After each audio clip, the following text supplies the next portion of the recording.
하나님의 평강과 은혜가 함께 하시길 주님의 이름으로 축복합니다. 이제 한 마음으로 신앙 고백하시며 2월 21일 화요일 새벽 기도회를 하나님께 올려드리겠습니다.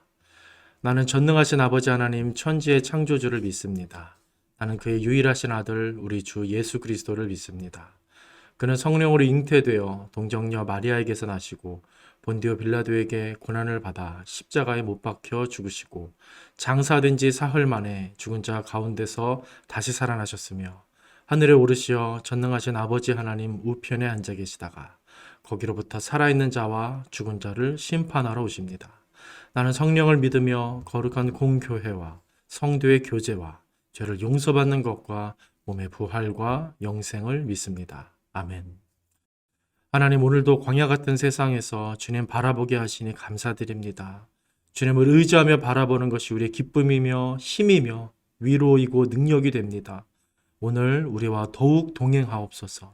예수님의 이름으로 기도드립니다. 아멘. 하나님 말씀 민수기 21장 4절에서 9절까지 말씀입니다. 민수기 21장 4절에서 9절까지 말씀 제가 봉독합니다. 그들은 에돔 땅을 돌아서 가려고 호르산에서부터 홍해길을 따라 나아갔다. 길을 걷는 동안에 백성들은 마음이 몹시 조급하였다. 그래서 백성들은 하나님과 모세를 원망하였다. 어찌하여 우리를 이집트에서 데리고 나왔습니까? 이 광야에서 우리를 죽이려고 합니까? 먹을 것도 없습니다. 마실 것도 없습니다. 이 보잘것없는 음식은 이제 진절머리가 납니다. 그러자 주님께서 백성들에게 불뱀을 보내셨다. 그것들이 사람을 무니 이스라엘 백성이 많이 죽었다. 백성이 모세에게 와서 간구하였다. 주님과 어른을 원망함으로써 우리가 죄를 지었습니다. 이 뱀이 우리에게서 물러가게 해달라고 주님께 기도하여 주시기 바랍니다. 그리하여 모세가 백성들을 살려달라고 기도하였다. 주님께서 모세에게 말씀하셨다. 너는 불뱀을 만들어 기둥 위에 달아 놓아라. 물린 사람은 누구든지 그것을 보면 살 것이다. 그리하여 모세는 구리로 뱀을 만들어서 그것을 기둥 위에 달아 놓았다. 뱀이 사람을 물었을 때에 물린 사람은 구리로 만든 그 뱀을 쳐다보면 살아났다. 아멘. 다시 한번 말씀을 천천히 읽으시면서 개인적으로 묵상하는 시간을 갖도록 하겠습니다.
민수기는 전체 크게 볼 때 세 부분으로 나눌 수 있습니다.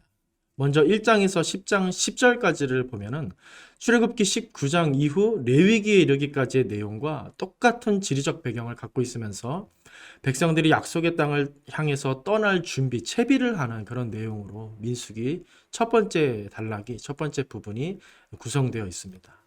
그래서 그 첫 부분을 보시면 10장까지 내용을 보시면 인구조사와 더불어 정결법과 제사법 이런 율법에 대한 내용들이 아주 많이 나오고 있는 것입니다.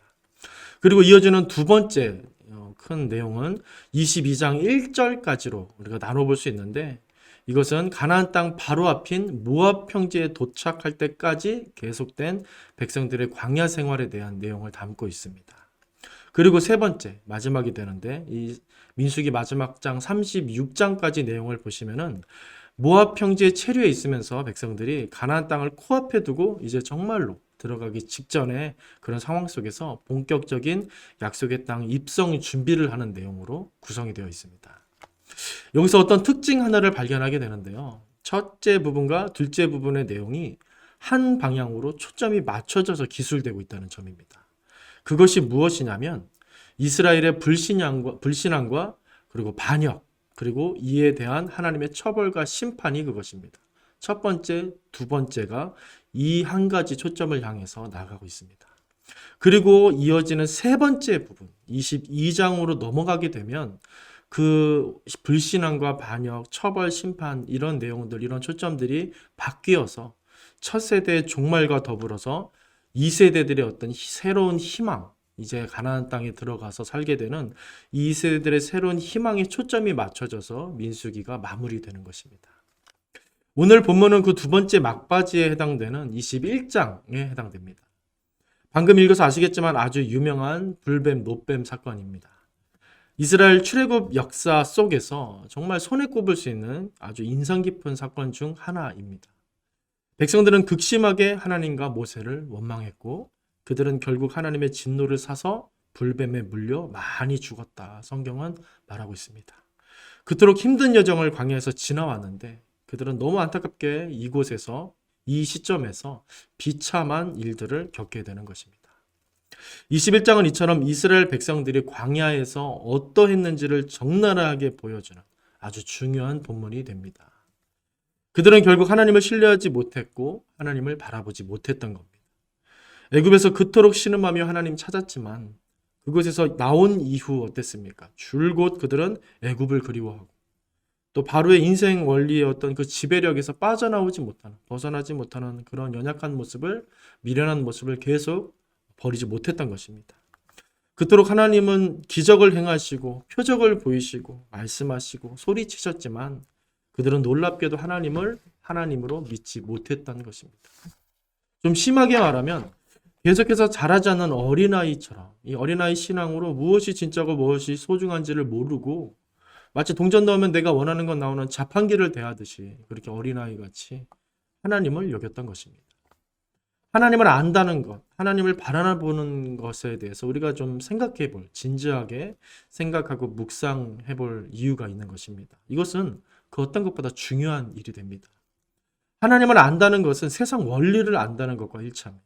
또 하나님을 바라본다는 것은 그분께서 창조주이시며 구원자시라는 것을 믿고 그분의 세계를 산다라는 의미가 사실은 포함되어 있는 것이기 때문입니다. 그래서 그분을 안다는 것은 내가 좋아하는 어떤 기계의 원리와 작동법을 안다는 것과 전혀 다른 차원이 됩니다. 또 그분을 바라본다는 것은 내가 좋아하는 TV 프로그램이나 영화를 보는 것과 전혀 다른 차원이 되는 것입니다. 이스라엘은 정말 끝없이 하나님을 몰랐고 하나님을 바라보지 못했습니다. 그들은 사람이 먹어야 산다는 것, 그리고 맛있는 것을 먹으면 행복해진다는 것에만 머물러 있으면서 전혀 성장하지 못했고 눈앞에 닥친 상황과 현실 피부로 느껴지고 눈으로 보여지는 것에만 그 마음을 다 빼앗겨 버렸던 겁니다. 광야는 이처럼 혹독한 곳입니다. 민수기는 먼저 우리에게 이것을 알려주는 것 같습니다. 세상이 이처럼 가혹하고 또 때로는 매력적이어서 무언가 뭐를 빨아들이는 힘이 있다. 이것을 오늘날 우리에게도, 오늘날 우리 성도들에게도 경고해주고 있는 것 같습니다. 하지만 어떻습니까? 그 광야에서 가장 무서우신 분, 가장 영향력을 나타내셨던 분이 누구셨습니까? 바로 하나님이셨음을 우리에게 다시 인지시켜주는 것입니다. 그 척박한 광야에서도 백성들을 구원하시고 살게 하시는 분, 그분은 또 누구였습니까? 바로 하나님이셨음을 말해주는 것입니다. 오늘 본문을 통해 그 하나님을 다시 확인하고 경험하는 시간을 저와 여러분들이 가졌으면 좋겠습니다. 오늘 본문 처음 절 4절을 다시 한번 보시기 바랍니다. 4절 이렇게 시작합니다. 그들은 에돔 땅을 돌아서 가려고 호르산에서부터 홍해 길을 따라 나아갔다. 원래는 에돔 땅을 지나가려고 했습니다. 그래야 더 빠르게 지나갈 수 있는데 에돔 왕이 허락하지 않아서 멀리 돌아가야 되는 상황이 된 것입니다. 그래서 오랜 광야길에 지친 백성들에게 그 고통이 좀 더 가중되는 상황이었습니다. 아니나 다를까 4절 끝부분에 보시면 뭐라고 합니까? 백성들의 마음이 몹시 조급해졌다 이렇게 기술되어 있습니다. 그리고 이어지는 5절은 이렇게 시작합니다. 그래서 백성들은 하나님과 모세를 원망했다. 그래서 원망했다. 그리고 뭐라고 합니까? 계속해서 보시면 어찌하여 우리를 이집트에서 데리고 나왔습니까? 이렇게 말하는 것입니다. 이 광야에서 우리를 죽이려고 합니까? 먹을 것도 마실 것도 없습니다. 이렇게 하소연하고 극심한 원망을 퍼붓습니다. 그들은 광야길에 점점 더 힘들게 느껴져서 원망하는데 그 강도가 어느 정도였던 것입니까? 구원하신 하나님에 대해서 왜 우리를 구원하셨습니까? 이 정도로 하소연하고 원망하고 있는 것입니다. 살려주시고 자유를 주시고 이제 젖과 꿀이 흐르는 이 땅을 주시려고 하시는 하나님께 어떻게 하는 겁니까? 우리를 죽이려고 하는 겁니까? 우리를 죽이려고 하는 겁니까? 이렇게 대드는 것입니다. 그리고 그 주된 이유는 이것입니다. 먹을 것이 없다. 마실 것이 없다. 정말 가슴이 먹먹해집니다. 애굽과 바로를 넉넉히 이기시고 압도적인 이 홍해를 갈라버리시고 또 하늘에서 만나와 메추라기를 주시고 불기둥과 구름기둥으로 그들을 밤낮 없이 인도하신 하나님에 대해서 뭐라고 한 겁니까? 먹을 것 없고 마실 것 없다. 그래서 우리 죽게 놔둘 겁니까? 우리를 죽이려고 했던 겁니까? 이렇게 퍼붓는 것입니다. 먹을 것 마실 것이 하찮다고 말하는 게 절대 아닙니다. 그 크신 하나님에 대해 백성들은 너무 작다. 이 사실을 말씀드리고 싶은 것입니다. 마치 거대한 구원을 말씀하시고 거대한 은혜를 말씀하시는 하나님을 돌아서서 다시스로 갔던 요나처럼 하나님은 너무 크신데 백성들은 너무 어린아이, 너무 작은 것입니다. 아이가 어른의 행동을 이해할 수가 없는 것입니다. 어른이 도와주려 하고 가르쳐 주려고 할 때 아이는 지루해하고 따분해하고 필요 없다고 도망치는 경우가 많습니다. 의사가 치료를 해줘야 나을 수 있는데 아이는 겁에 질려서 자기를 의사 해치려 한다고 자기를 해치려 한다고 오해하고 도망치기 바쁩니다. 아이는 그저 불량식품 주고 짜고 단 음식, 자극적인 음식 주고 아무 생각 없이 볼 수 있는 영상을 보여주면 좋아하고 고마워합니다. 자기가 자라지 않고 점점 더 피폐해지고 약해지고 있다는 것을 모른 채 아기는 딱 거기까지인 것입니다. 우리는 오늘 민수기 본문에서 극심히 불평하고 원망하는 이스라엘을 보며 그분이 결코 작은 분이 아니라 크신 분임을 깨달아야 합니다. 그리고 중요한 또 한 가지, 크신 하나님을 의지하면 산다는 사실을 우리는 잊어서는 안 됩니다. 그분은 세상보다 크시기 때문입니다. 세상에서 상처 입고 죽게 되었을지라도 그 크신 하나님 알고 의지하고 바라보며 산다. 이 사실을 우리는 오늘 배워야 하는 것입니다. 진정으로 살게 된다는 사실을 우리는 깨달아야 하는 것입니다. 다음 장인 22장 이후부터 나오는 대로 그 가나안 땅, 그 약속의 땅으로 가는 소망을 이 백성들이, 이 자녀들이, 이 세들이 얻게 되는데 하나님을 향하는 그 길이 바로 그 소망의 길임을 우리는 잊지 말아야 한다는 것입니다. 오늘 그들이 극심한 원망과 불평으로 불뱀의 징계를 받지만 중요한 것은 무엇입니까? 사실은 놋뱀 사건입니다. 놋뱀.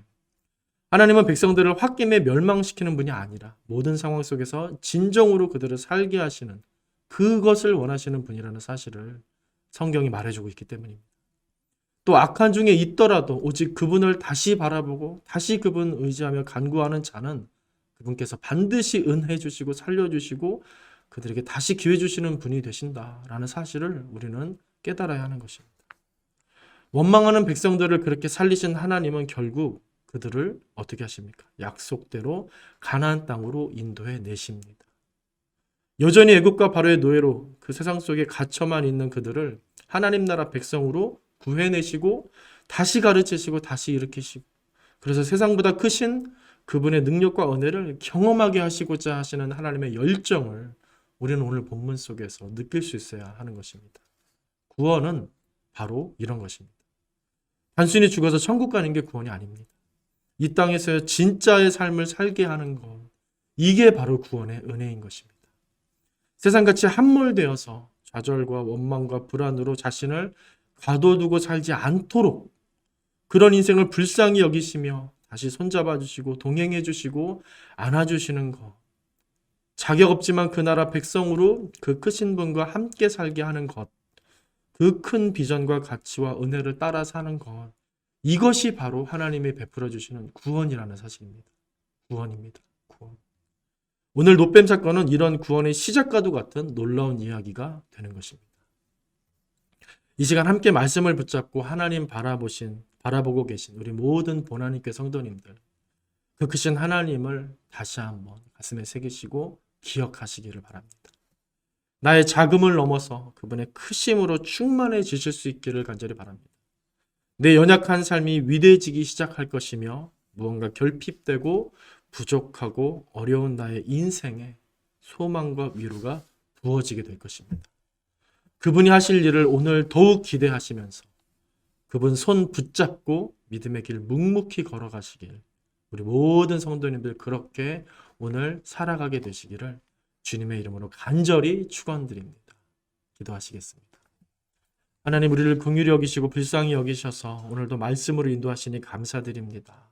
더욱 하나님 사랑하며 더 하나님 알아가며 하나님 바라보고 의지하며 믿음으로 결단하며 날마다 포기하지 않고 하나님 그 나라를 바라보며 누리며 살아갈 수 있도록 우리에게 믿음 더하시고 성령의 충만함을 허락해 주옵소서.